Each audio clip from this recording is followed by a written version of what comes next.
Welcome to Module 3, Lesson 1, Regulating Pressure in Real Time. So far in this course, you've learned how to recognize your personal stress triggers, how internal and external pressure interact, and how stress leaks silently affect performance. But awareness is only part of the equation. In this module, we shift into real-time regulation, the ability to stay focused while the pressure is rising.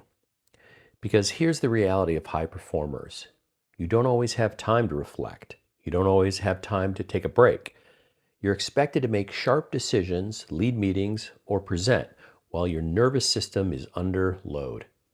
This lesson will show you how to train your body and brain to stay grounded, even when intensity strikes. First, let's clarify what regulation actually means. Regulation is not relaxation. In high-pressure environments, trying to fully relax in the middle of a performance can actually backfire. You don't want to feel sleepy. You want to feel clear. The goal of real-time regulation is to bring your system back to optimal function physically, cognitively, and emotionally without stepping off the field.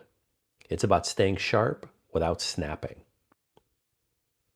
When pressure strikes in a meeting, during conflict, or before a presentation, your nervous system shifts into a sympathetic state. That means elevated heart rate, shallow breathing, muscle tension, reduced blood flow to the prefrontal cortex, which impacts judgment.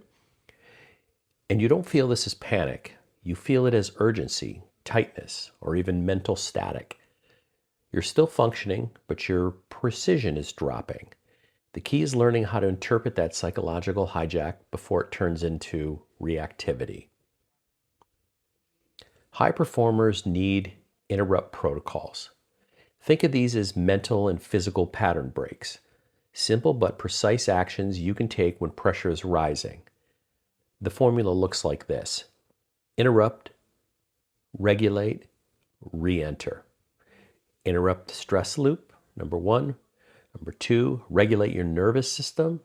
And number 3, re-enter the moment with clarity and authority. These protocols should be short, repeatable, and field tested.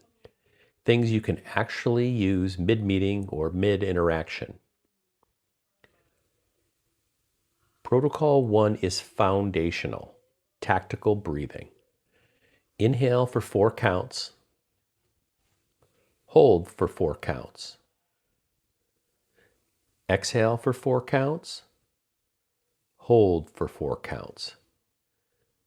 Do this for just 2 or 3 cycles, and you'll feel your nervous system reset. Why it works. This box-style breathing pattern engages your parasympathetic system, calming your body without lowering your alertness. It brings blood flow back to the prefrontal cortex and helps you think like a strategist, not a survivor. Use this before high-stakes meetings, during tough conversations, or when your body even starts speeding up. Protocol 2 is cognitive, the redirect. When you're in a pressure moment, your mind naturally fixates on threat. What if I blow this? What will they think of me? What if this tanks my credibility? Interrupt that loop with this internal redirect. What's the task right now? Not how do I look, not what's at stake, just what happens and what happens next. This puts your mind back in an executive mode where clarity lives. A bonus, you can use this to coach others in high pressure moments as well. In high pressure meetings or live conversations, your tone is one of your most powerful tools. Here's a trick: compress your language. When stress rises, people tend to over-explain, justify too much, rush their points. This signals uncertainty, even when you're competent. Instead, use shorter sentences, say less, but with more intention. Pause between points. This not only signals calm to others, it helps you regulate mid-speech. People don't follow emotionless leaders, but they do follow grounded communicators. Here's the real win. Build your own real-time regulation stack, 2 or 3 tools you can use under pressure. Maybe for you, it's 1 round of tactical breathing, a quick walk before a decision, or a 5-second pause before speaking. The key is consistency, not variety. You want your system to function and recognize the pattern so it can drop back into high function mode fast. These tools only work if they're practiced. Don't wait for the bigger meeting of your year to try something new. Train it now. Let's reflect. What's one pressure moment from the last 7 days where regulation would have changed the outcome?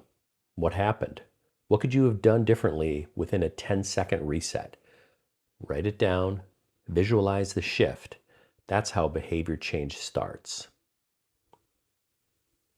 You've just built your first personal regulation toolkit. In the next lesson, we'll apply these tools directly to executive pressure scenarios, high-stakes meetings, conflict, deadlines. You'll learn how to stay composed under scrutiny and show up as the most credible voice in the room. I'll see you in lesson 3.2.